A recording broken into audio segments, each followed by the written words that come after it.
السلام علیکم guys and welcome to Ababeel. آپ کو بار بار اپنی ویڈیوز میں ہم بتاتے رہے ہیں کہ فتح MLRS جب بھی پاکستان کو ضرورت ہوگی یہ پہلی صف میں کھڑا ہوگا اور دشمن کو چپ کروانے کے لیے کافی ہے۔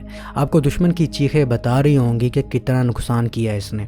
اب تو دشمن کو بھی یقین آ گیا ہے کہ غلط جگہ پنگا لے لیا ہے۔ ابھی کچھ دن پہلے ہی تو ہم نے فتح کے ذریعے وارننگ دی تھی کہ باز آ جاؤ، پر انڈیا باز نہیں آیا۔ بہت سے لوگ بے صبرے ہو رہے تھے کہ پاکستان کب جواب دے گا۔ لو دے دیا جواب۔ مزہ آیا یا نہیں یہ بتاؤ۔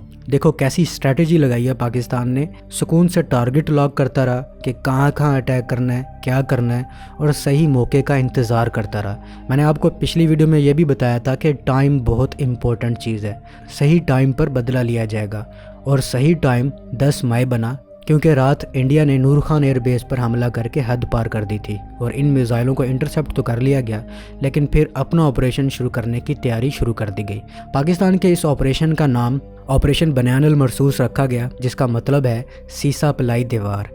یہ نام قرآن پاک کی سورۃ الصف آیت نمبر 4 سے ماخوذ ہے، جہاں اللہ تعالیٰ فرماتے ہیں بے شک اللہ ان لوگوں سے محبت کرتا ہے جو اس کے راستے میں اس طرح صف بستہ ہو کر لڑتے ہیں گویا کہ سیسا پلائی ہوئی دیوار ہے۔ تو اسی سے پاکستان نے اس آپریشن کا نام بنیان المرصوص رکھا۔ تو ہمیں یقین تھا کہ پاکستان بدلہ لے گا، پر اتنا خطرناک بدلہ لے گا یہ نہیں سوچا تھا۔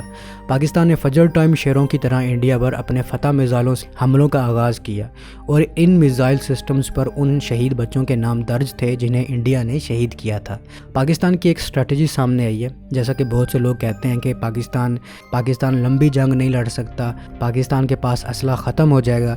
تو پاکستان کی ڈیٹرنس کی ایک اسٹریٹجی یہ ہے کہ اگر انڈیا اٹیک کرتا ہے تو اس سے کئی زیادہ بڑا جواب دیا جائے تاکہ دشمن پہلے ہی لمحے میں ڈر جائے، اور ایسا ہی ہوا۔ انڈیا نے پاکستان کے کوئی 8 مقامات پر اٹیک کیا تھا، لیکن پاکستان نے جواباً انڈیا کے تقریباً 26 مقامات پر اٹیک کیا۔ ان میں سے کچھ کے کنفرم نقصانات آپ کو بتا دیتا ہوں۔ پہلا ہدف بیاس کا علاقہ تھا جو بھارت کے لیے خاص عسکری اہمیت رکھتا ہے۔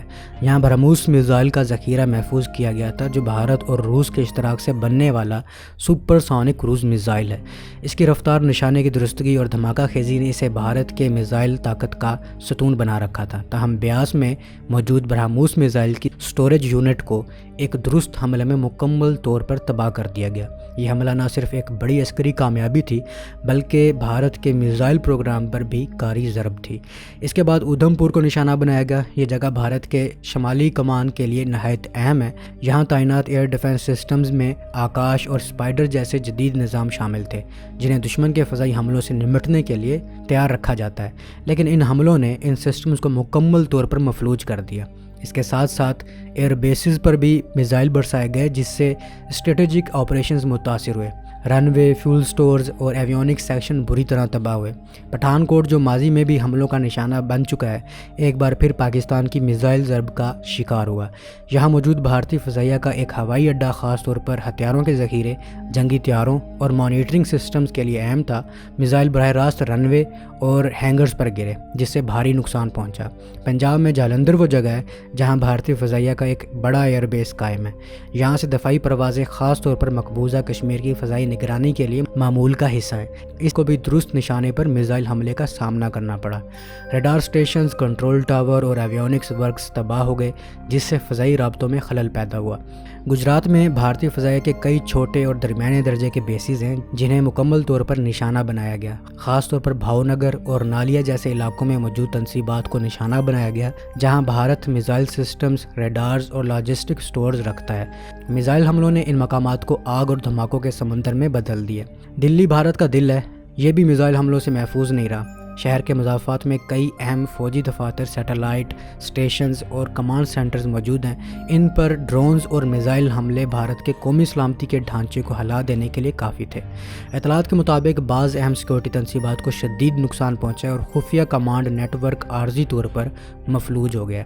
راجستھان کے میدانوں میں پھیلی فوجی تنصیبات بھی اس نشانے سے محفوظ نہیں رہی۔ خاص طور پر جیسلمیر اور بیکانیر کے قریب موجود بھارتی فوجی کیمپوں کو نشانہ بنایا گیا، جہاں بھارت اپنی بڑی فوج کے آرمرڈ یونٹس اور توپ خانے کو رکھتا ہے۔ ان حملوں سے بھارت کو زمینی جنگی صلاحیت کو جھٹکا لگا ہے۔ سری نگر میں موجود ایئر بیس کو بھی ٹارگٹ کیا گیا، جو کہ مقبوضہ کشمیر میں بھارت کا ایک اہم ترین ایئر بیس ہے۔ یہاں سے اکثر جنگی طیارے نگرانی اور حملہ مشن کے لیے روانہ ہوتے تھے۔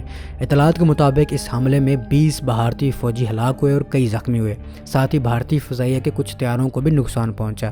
چندی گڑھ، جہاں بھارتی آرمی کی ویسٹرن کمانڈ ہیڈ کوارٹر واقع ہے، یہ بھی میزائل حملے کے زد میں آیا۔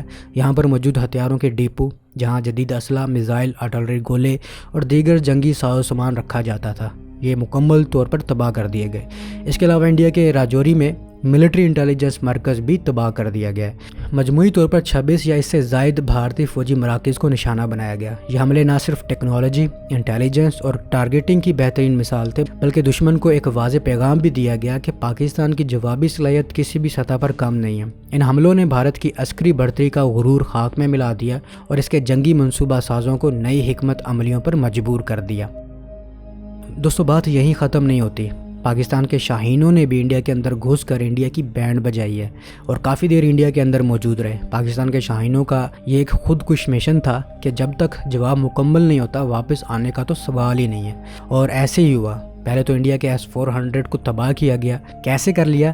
اس کے لیے پاکستان کے شہزادے تھنڈر JF-17 پر 2 CM-400 میزائل نصب تھے، جو کہ anti radiation supersonic cruise missile ہیں۔ انہوں نے انڈیا کے S-400 کو تباہ کیا۔ یہ انڈیا کا کیسا ایئر ڈیفنس سسٹم تھا جو نہ پاکستان کے میزائل روک سکا نہ طیارے۔ جب انڈیا نے یہ سسٹم لیا تھا تب آسمان سر پر اٹھا لیا تھا کہ اب پاکستان پر بھی نہیں مار سکتا، کچھ نہیں کر سکتا۔ تب ہم ویڈیو بناتے تھے اور کہتے تھے کہ پاکستان کے پاس انڈیا کے ہر ویپن کا توڑ موجود ہے، اور آج آپ نے دیکھ بھی لیا ہے۔ گروپ کیپٹن کامران بشیر، جو کہ ایک سٹاف نرس میڈم شہناز مرحوم کا بیٹا ہے، سلام ہے اس بہادر ماں کے بہادر بیٹے کو۔ یہ وہ ہیرو ہے جس نے انڈیا کے راجوری ایئر بیس کیمپ کو تباہ کیا ہے۔ جب بھی پاکستان پر مشکل وقت آیا، پاکستان میں رہنے والے ہر مذہب، نسل اور فرقے کے لوگوں نے مل کر اس مشکل کا مقابلہ کیا ہے اور پاکستانی ہونے کا ثبوت دیا ہے۔ اس کے علاوہ پاکستان نے انڈیا پر سائبر اٹیک بھی کیے اور انڈیا کے 70 سے زیادہ بجلی گھر بند کر دیے۔ انڈیا کی ملٹری سائٹ ہیک کر لی اور BJP کی سائٹ بھی ہیک کر لی۔ اب سمجھ آیا کہ نیٹ فلکس سیریز میں پاکستانی ہیکرز کا کیوں ذکر ہوتا رہتا ہے۔ اور یہی نہیں، پاکستان نے انڈیا کی ڈیفنس پروڈکشن سائٹس کا حساس ڈیٹا ہیک کر کے اسے ڈارک ویب پر سیل کے لیے لگا دیا ہے۔ یہ بھی سننے میں آ رہا ہے کہ پاکستان نے ان کا ایک اور رافیل گرا دیا اور ایک ابھینندنی پکڑ لی ہے۔ اس مرتبہ ایک لیڈی پائلٹ ہے جنہیں چائے پلائی جا رہی ہے۔ اس حوالے سے متعدد ویڈیوز تو سامنے آ چکی ہیں، لیکن کچھ کلیئر نہیں ہے۔ جب تک یہ ویڈیو بنا رہا ہوں تب تک تو آفیشیل کنفرمیشن نہیں ہوئی، تاہم ابھی تو بہت سی کنفرمیشن آنا باقی ہے اور بہت سے نقصانات کا پتہ لگنا باقی ہے۔ وہ ہوتا ہے نا کہ جب اچانک چوٹ لگتی ہے فوراً اتنا درد نہیں ہوتا، لیکن بعد میں پتہ چلتا ہے کہ انگ انگ درد کر رہا ہے۔ تو انڈیا کے ساتھ یہی ہوا ہے۔ آپ کو بتا دیں کہ پاکستان کے اس حملے میں انڈیا کا بہت نقصان ہوا ہے۔ جب انڈیا نے دیکھا کہ پاکستان غصے میں اور انڈیا کو پوری طرح مفلوج کر دیا ہے تو فوراً لیڈی پریس کانفرنس بلائی گئی اور کہا گیا کہ ہم امن چاہتے ہیں، ہم لڑنا نہیں چاہتے۔ یہ بھی مانا گیا کہ بھارتی ایئر بیسز پر حملوں میں ہائی سپیڈ میزائل داغے گئے ہیں۔ ایک تو یہ سمجھ نہیں آ رہی کہ انڈیا میں کیا مرد مر گئے ہیں جو عورتوں کو سامنے لا کے پریس کانفرنس کی جا رہی؟ کیا ہو گیا انڈینز؟ تمہاری فلموں میں تو تم لوگ بڑے بہادر دکھائی دیتے ہو، اب کیا ہوا؟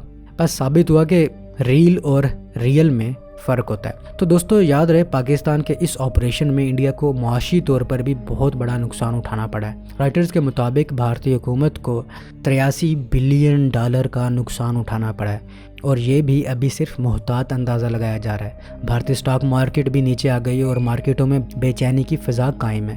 جمعرات کے روز انڈیکسز میں تقریباً 0.5% کمی ہوئی اور اس ہفتے مجموعی طور پر تقریباً 1.3% کی تنزلی آئی۔ بھارتی سٹاک مارکیٹ میں 13 میں سے 12 بڑے شعبے تنزلی کا شکار ہیں۔ غیر ملکی سرمایہ کاروں کا بھارتی سٹاک مارکیٹ پر تحفظات کا اظہار ہے۔ دوستو اس جنگ کا جو فاتح رہا ہے وہ ہے فتح میزائل۔ پاکستان کے فتح میزائل کے بارے میں آپ کو بتا دیں کہ یہ پاکستان کا ایک نیا بنایا گیا MLRS ہے، جس کے 2 ویریئنٹ ہیں، ایک 120 کلومیٹر تک کا اور دوسرا 400 کلومیٹر مار کر سکتا ہے، اور پاکستان فتح 3 پر بھی کام کر رہا ہے جو 600 پلس ہوگا۔ اس میزائل کی خاص بات یہ ہے کہ یہ ہائی سپیڈ کے ساتھ بالکل پرفیکٹ نشانہ لگاتا ہے، اور ایسے ہی نہیں، انڈیا کی کرنل کہہ رہی تھی کہ پاکستان نے انڈین ملٹری ٹارگٹس کو نشانہ بنایا ہے اور ہمیں شدید نقصان پہنچایا ہے۔ فتح کی دوسری خوبی یہ ہے کہ فائر کیا، نشانہ لگایا اور